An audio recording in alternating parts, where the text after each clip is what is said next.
અસાધારણ સ્નેહનું. સ્વામિનારાયણ હરે સંવત 1876 ફાગણ સુધી ચતુર્દશીને દિવસ શ્રીજી મહારાજ શ્રી ગઢડા મધ્યે દાદા ખાચરના દરબારમાં શ્રી વાસુદેવ નારાયણના મંદિરની આગળ આથમણે દ્વાર ઓરડાની ઓસરીએ ઢોલિયા પર વિરાજમાન હતા ને ધોરો ખેસ પહેર્યો હતો ને ધોરી ચાદર ઓળી હતી ને માથે હીરકોરનું ધોરું ધોતિયું બાંધ્યું હતું ને લલાટને વિશે ચંદનની અર્ચા વિરાજમાન હતી ને પોતાના મુખારવિંદની આગળ મુનિ તથા દેશ દેશના હરિભક્તની સભા ભરાઈને બેઠી હતી. પછી શ્રીજી મહારાજ બોલ્યા, જે પ્રશ્ન ઉત્તર કરો. પછી મુક્તાન સ્વામી પ્રશ્ન પૂછ્યો જે, હે મહારાજ, ભગવાન વિશે અસાધારણ પ્રેમ થાય તેનું શું કારણ છે?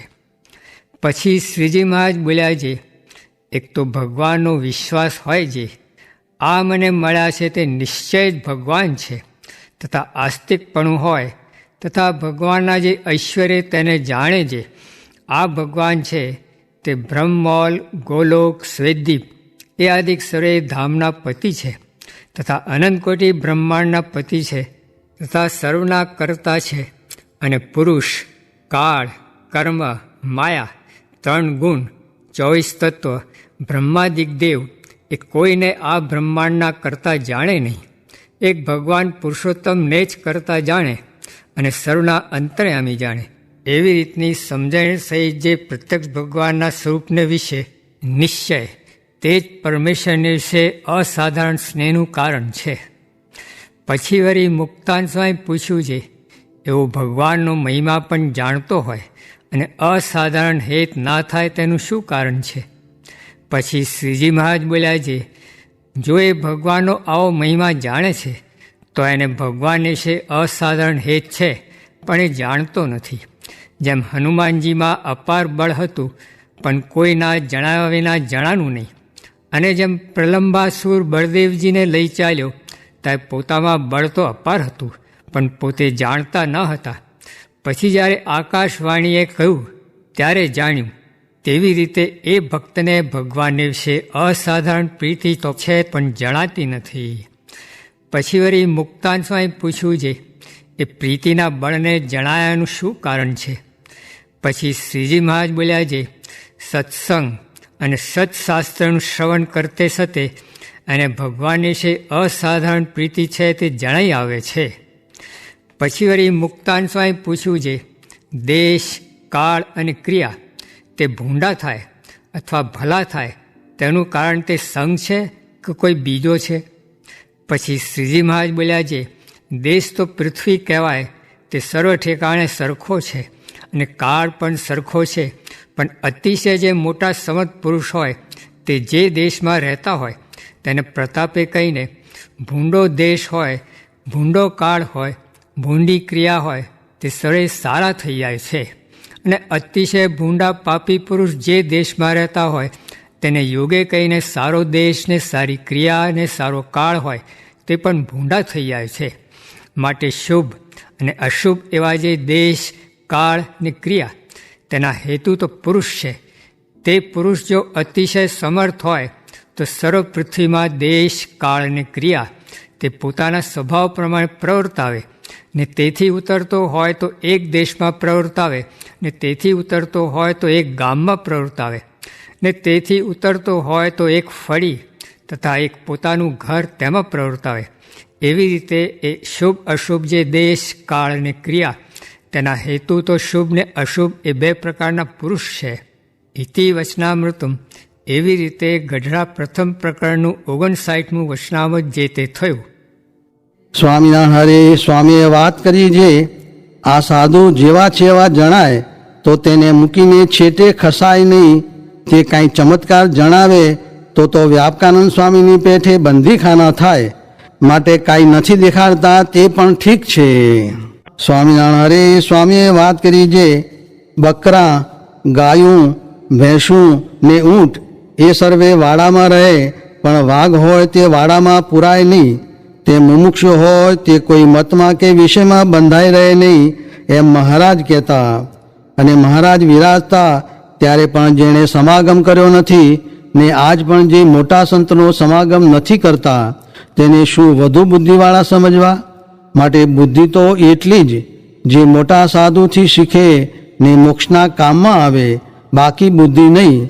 તે મહારાજ કહેતા જે નાથ ભક્ત બુદ્ધિવાળા છે ને દિવાનજી મૂર્ખ છે, ને વ્યવહાર છે તે તો તાજખાના જેવો છે, તે તો સુધરો તો પણ બગડેલો જ છે, તેમાં કંઈ સાર નથી. તે ઉપર સુરતના ખાડાનું દ્રષ્ટાંત દીધું. સ્વામિનારાયણ હરે સ્વામીએ વાત કરી જે સર્વ કરતા સંત મોટા તેનો મહિમા કયો. તેની વિકતિ જે સર્વ કરતા પૃથ્વી મોટી, અને તેથી જળ, તેજ, વાયુ, આકાશ, અહંકાર, મહતત્વ, પ્રધાન પુરુષ ને મૂળ પ્રકૃતિ પુરુષ ને અક્ષર સુધી એકબીજાથી મોટા છે, ને તે સર્વના આધાર ભગવાન છે. એવા મોટા ભગવાન તેને સંત પોતાના હૃદયમાં અખંડ ધારી રહ્યા છે, માટે તે મોટા છે. સ્વામિનારાયણ હરે સ્વામીએ વાત કરી જે આ બ્રહ્માંડના સર્વ જીવને ખવડાવવો તે કરતા એક ભગવતીને જમાડવો એ અધિક છે. સ્વામિનારાયણ સ્વામીએ વાત કરી જે ઉત્તમ પુરુષને સેવ્યા હોય ને તેને કસર રહી ગઈ હોય ને તેનો દેહ પડે તે પછી એવો જોગ ન રહે તો પણ તેની ગમે તે પ્રકારે સહાય કરે. કેમ જે એ તો સમર્થ છે, તે રક્ષા કરે, જેમ વ્યાસજીએ કીડાને કર્યું એમ કરે. સ્વામિનારાયણ હરે સ્વામીએ વાત કરી જે જુઓ ને એક પુરુષ ઉગ્યો તે 50 કરોડ યોજનમાં અંધારું ન રહ્યું. તે જેમ સૂર્યના કિરણે કરીને રાત્રિનો નાશ થાય છે, તેમ સત્પુરુષની દૃષ્ટિ વડે કરીને તો કોઈ દેશમાં અજ્ઞાન રહે જ નહીં. અને તે સત્પુરુષ વિના તો જેમ 16 કળા શશિયુગહી તારા ગણ સમુદાય સબગીરી દાહ લગાવીએ રવિ બિન રાત ન જાય, તેમ આ સાધુ વિના અજ્ઞાન જાય નહીં, અને અજ્ઞાન ગયા વિના સુખ પણ થાય નહીં. અરે અમારે તો ઘણું જ્ઞાન દઈને બ્રહ્મરૂપ કરવા છે, પણ શું કરીએ? કારખાને ગળે ચાલ્યા છે, તે જ્ઞાન કહેવા નવરા થતા નથી.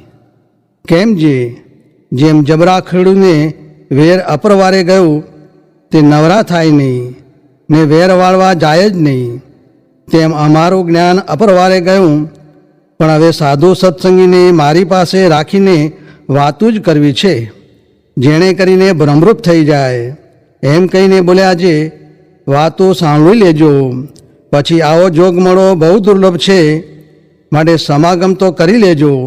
એમ કહીને કહ્યું જે ચેતન હારા ચેતજો કત હું હાથ બજાય. અમે તો તાળી વગાડીને કહીએ છીએ, પછી વળી કહેશે જે કહ્યું નહીં. સ્વામિનારાયણ હરે સ્વામીએ વાત કરી જે પ્રથમના 71માં વચનામૃતમાં એમ આવ્યું જે ભગવાન અક્ષરધામ સોતા આવ્યા છે તે ઉપર વાત કરી જે આ બોલે છે તે મૂર્તિ ઉપર તાન રાખવું, બીજાને કાર્ય સમજવું ને આ મૂર્તિને કારણ સમજવું, ને બીજાને રૂચે એમ હોય તો વાત જોઈને કરવી, ને ઓળખીને તેની ભક્તિ કરે તેને ભગવાન ભક્તિ માને છે, ને ઓળખ્યા વિના તો આવી ફસ્યાતીથી ક્રિયા કરવી પડે તેવું છે, પણ ઓળખ્યા વિના સેવા કરે તે ભક્તિ ન કહેવાય. તે ઉપર પ્રથમનું 37મું વચનામૃત વંચાવ્યું.